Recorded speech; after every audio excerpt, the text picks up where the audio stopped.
हमारे वीडियोस मसीहियों को ये समझाने और बताने के लिए बनाए जाते हैं कि प्रभु यीशु मसीह का दूसरा आगमन बहुत ही शीघ्र है और कैसे एक मसीही व्यक्ति को अपना जीवन बाइबल के अनुसार बिताना है। और उन लोगों के लिए भी बनाए जाते हैं जो जीवित और सच्चे परमेश्वर को खोज रहे हैं। किसी व्यक्ति या धर्म की आलोचना करना हमारा उद्देश्य बिल्कुल भी नहीं है।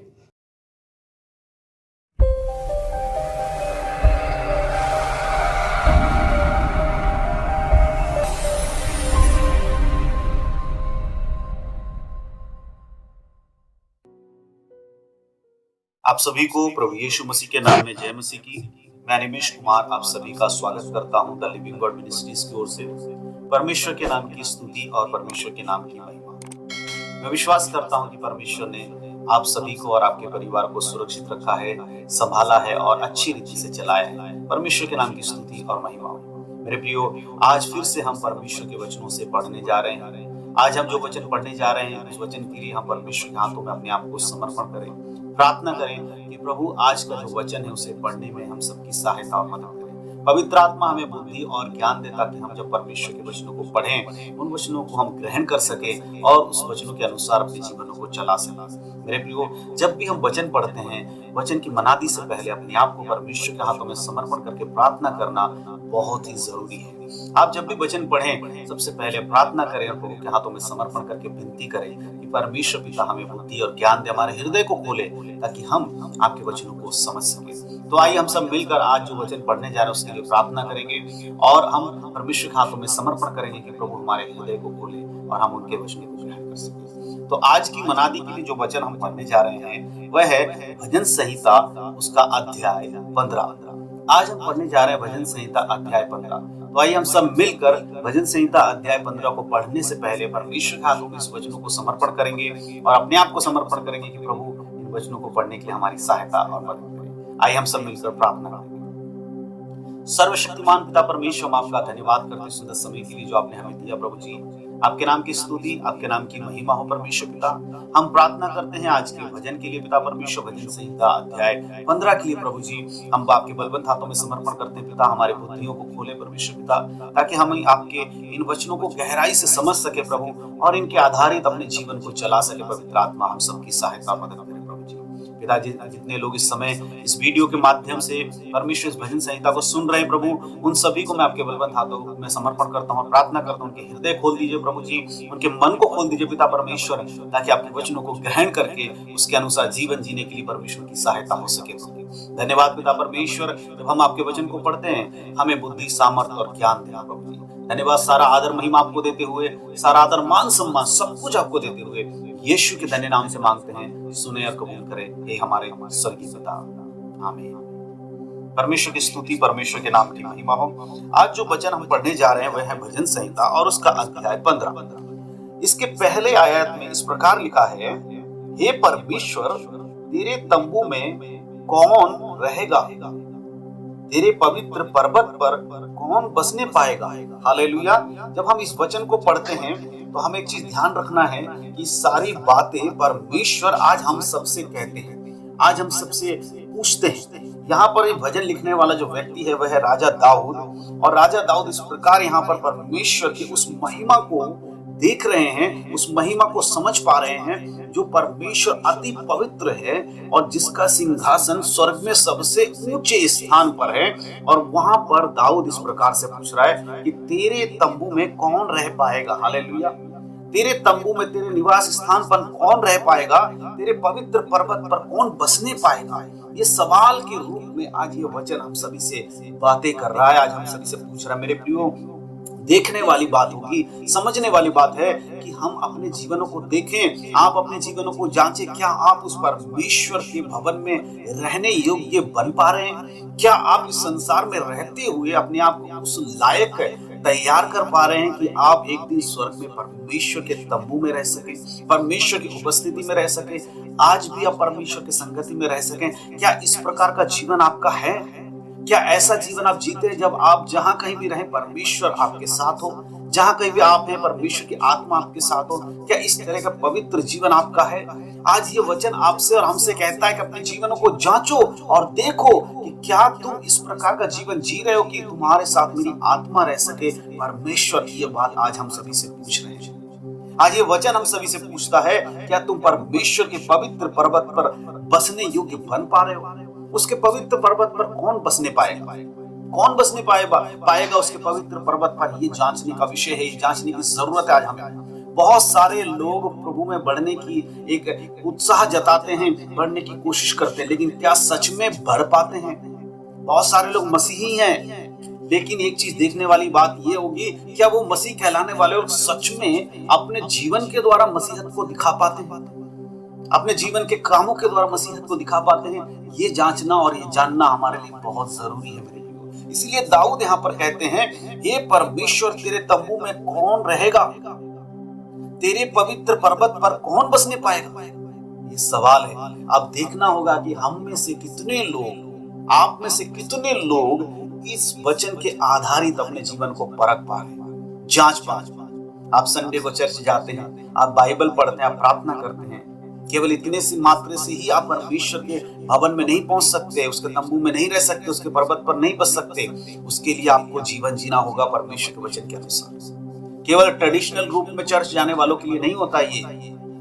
परमेश्वर के वचन के अनुसार जो जीवन जिएगा, वही व्यक्ति इन कामों को कर पाएगा, वही परमेश्वर के निवास स्थान पे जा पाएगा, वही परमेश्वर के पवित्र स्थान पर बसेरा कर पाएगा। हालेलुया।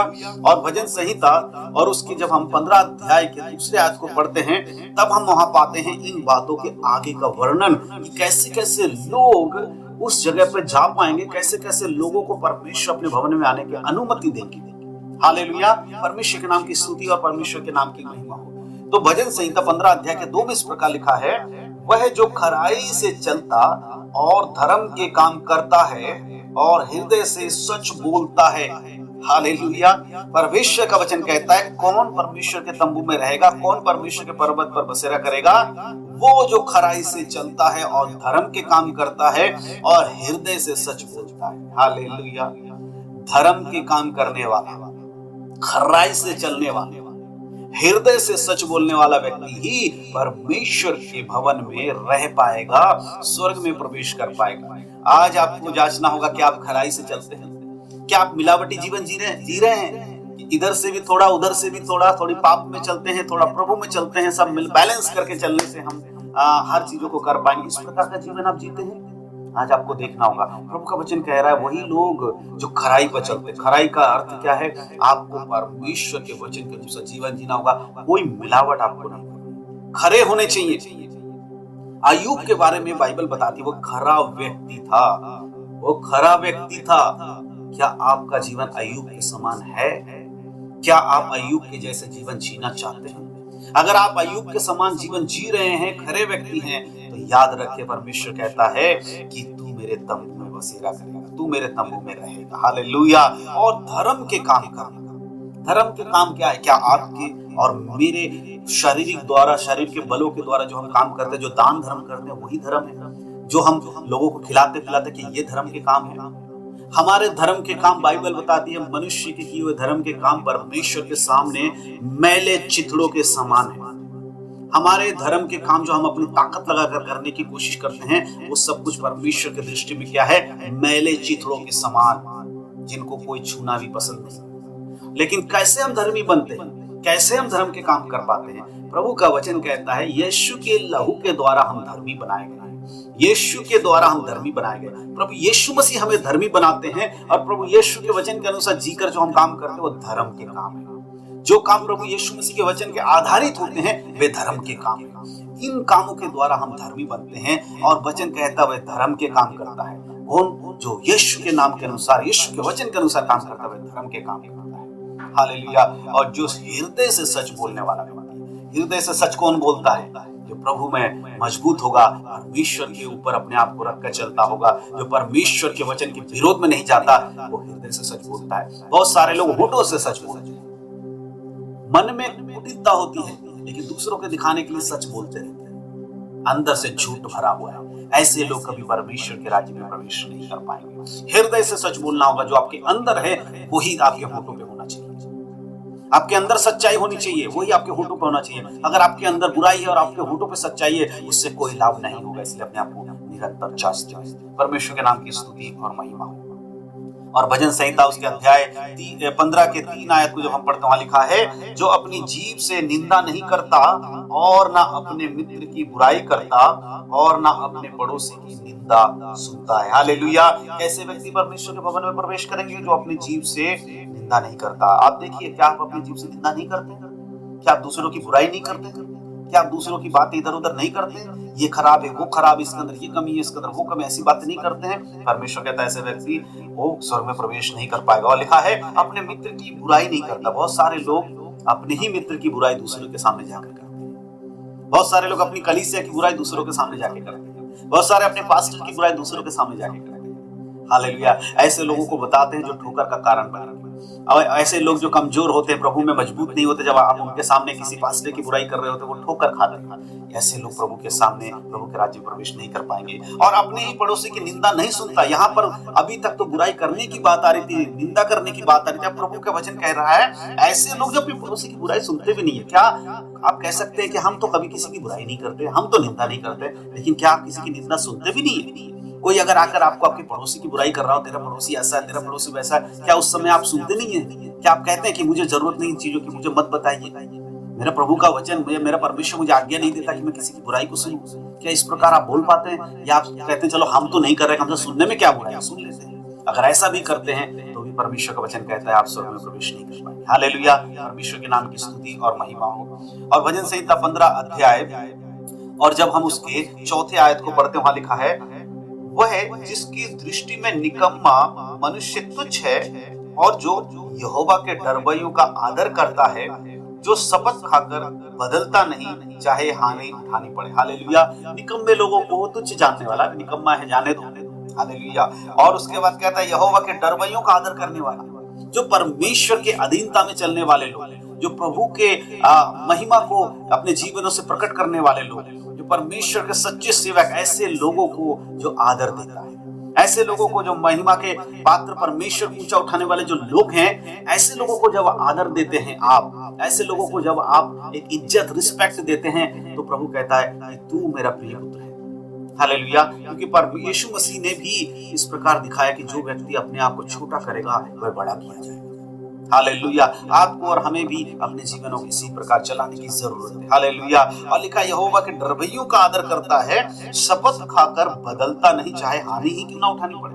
कई बार आप एक निर्णय लेते हैं, हमारे हिंदुस्तान हो या हिंदुस्तान के बाहर हो, कई जगह पे नए साल यानी 31 दिसंबर की रात को एक प्रार्थना की जाती है कलीसियों में। अधिकतर जो प्रार्थना वॉच नाइट के रूप में हम सुन पाते हैं कि रात में जाकर नए साल का स्वागत करते हैं, परमेश्वर का धन्यवाद करते हैं, और उस रात को पिछले साल जो कुछ आपने किया वो सब कुछ बताते हैं कलीसिया में खड़े होकर, और उसके बाद नए साल के लिए एक नया निर्णय लेते हैं कि प्रभु जो इस साल हम नहीं कर पाए वो अगले साल हम करेंगे, हम इसको जरूर करेंगे। परमेश्वर इस साल हमने 10 आदमी को सुसमाचार सुनाना था, नहीं सुना पाए, लेकिन आने वाले वर्ष में हम 10 आदमी को सुसमाचार सुनाएंगे, और इस प्रकार का निर्णय लेते हैं। हालेलुया।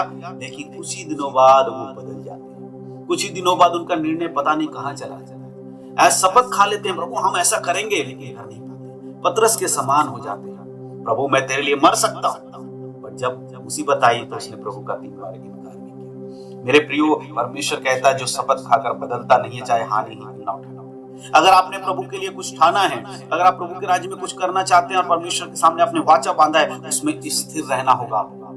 मदद कौन करेगा? मदद परमेश्वर की आत्मा, पवित्र आत्मा आपकी मदद करेगी। पवित्र आत्मा आपको ऊंचा उठाएंगे, पवित्र आत्मा आपको उस मुकाम तक पहुंचने के लिए सहायता करेंगे अगर आप परमेश्वर के वचन के अनुसार चलते हैं। आप बदलने वाले ना बने, जो निर्णय आपने लिया है परमेश्वर के समीप में प्रभु के हाथों में समर्पण करके प्रार्थना करें और परमेश्वर से कहें प्रभु इसमें मैं आगे बढ़ना चाहता हूँ, यहाँ मैं कमजोर पड़ रहा हूँ, मेरी सहायता कीजिए। प्रभु आपकी सहायता करेंगे, आपकी उस शपथ को आगे ले जाएंगे। धन्यवाद हो परमेश्वर, ऐसे करने वाले व्यक्ति स्वर्ग में प्रवेश करेंगे। हालेलुया। परमेश्वर के नाम की स्तुति और परमेश्वर के नाम की महिमा हो। और भजन संहिता 15 अध्याय और उसके 5वें आयत को जब हम पढ़ते वहां लिखा है, जो अपना रुपए ब्याज पर नहीं देता और निर्दोष की हानि करने के लिए घूस नहीं लेता है, जो कोई ऐसी चाल चलता है वह कभी ना डगमगाएगा। कौन कभी नहीं डगमगाएगा, कौन परमेश्वर के भवन में रह पाएगा। और यहाँ जो बातें हैं समझने वाली कि अपना पैसा ब्याज पर नहीं देता। बहुत सारे मसीह लोग पैसा ब्याज पर देते हैं। ध्यान से सुनिएगा, जो लोग पैसा ब्याज पर देते हैं, ये परमेश्वर के वचन के विरोध में है। ब्याज के पैसे खाने वालों, आप ध्यान से सुनिए।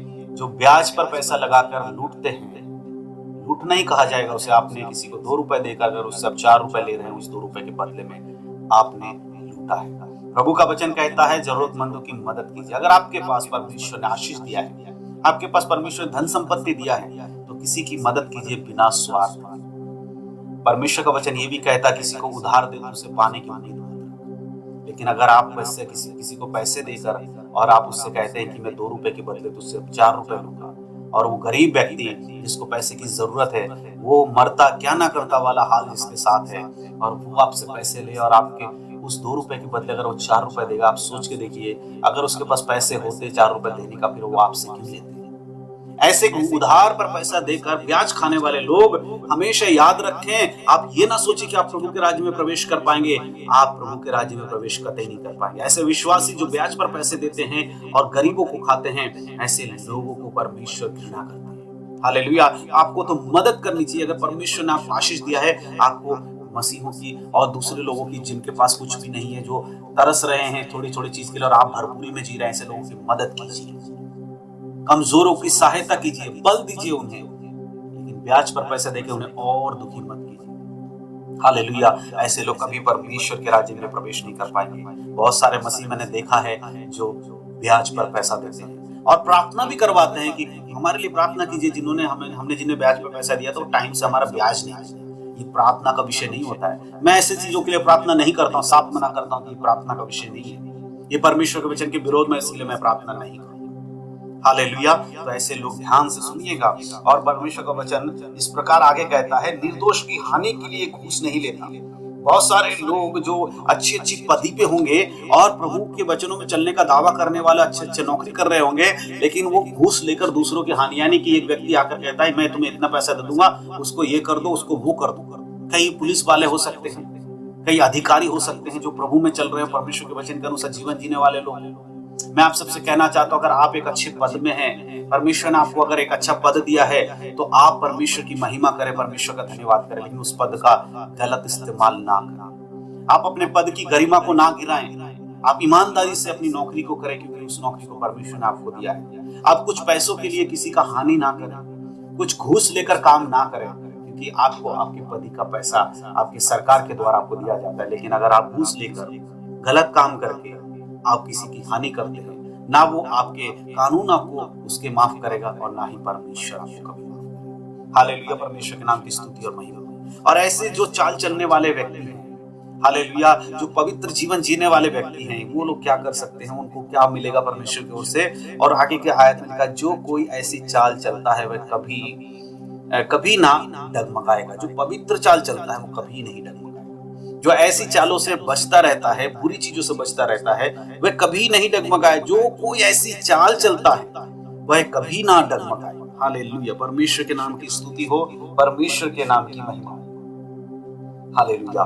इन वचनों को जो हमने ऊपर से लेकर अब तक पढ़ा, जो परमेश्वर के वचन के अनुसार सही है, वे लोग कभी डगमगाएंगे नहीं, परंतु जो परमेश्वर के वचन के विरोध में चलते हैं वे कभी स्थिर भी नहीं रह पाएंगे। धन्यवाद हो परमेश्वर का। विश्वास करता हूँ आज का ये वचन हम सभी के लिए आशीष का है।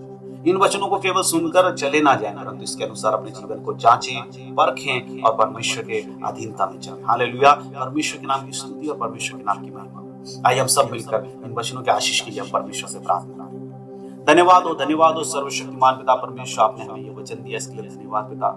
हम विश्वास करते हैं प्रभु, इन वचनों के द्वारा जितने लोगों ने सुना है, उनके जीवन में एक बदलाव, एक टर्निंग पॉइंट आएगा प्रभु। जो बुराई में है पिता परमेश्वर, उनके हृदय को बदल दे और वो अच्छाई में चलने जाए प्रभु। आपके वचन के अनुसार जीवन जीकर प्रभु आपको मन भावता बलिदान चढ़ाने के लिए आपको सहायता परमेश्वर के जीवन में होने पाए। मैं उन सभी के लिए प्रार्थना करता हूँ पिता परमेश्वर, जितने लोग इस समय अपने आप को आपके हाथों में समर्पण करके प्रार्थना कर रहे हैं प्रभु जी, कि उनके पाप से उन्हें छुटकारा दिलाए प्रभु। यीशु मसीह के नाम से उनके जीवन से पाप को आप हटा दीजिए परमेश्वर। आप उन्हें क्षमा कर दीजिए प्रभु, और फिर से अपने पुत्र पुत्री बनाकर परमेश्वर महिमा के योग्य बनाने के लिए सहायता मदद कीजिए। धन्यवाद पिता परमेश्वर, आपने हमारी प्रार्थनाओं को सुना, आपने इस वचन को दिया, इसके लिए धन्यवाद। सारा आदर महिमा आपको देते हुए आपके प्रिय पुत्र अपने उद्धार करता प्रभु यीशु मसीह के नाम से मांगते, सुने और कबूल करें, ये हमारे स्वर्गीय पिता। आमीन। परमेश्वर के नाम की स्तुति और परमेश्वर के नाम की महिमा हो। परमेश्वर आप सबको आशीष दे, प्रभु में बढ़े, उद्धार में बने रहें। यीशु मसीह के नाम से आप सबको जय मसीह की आशीषित रहे। God bless you.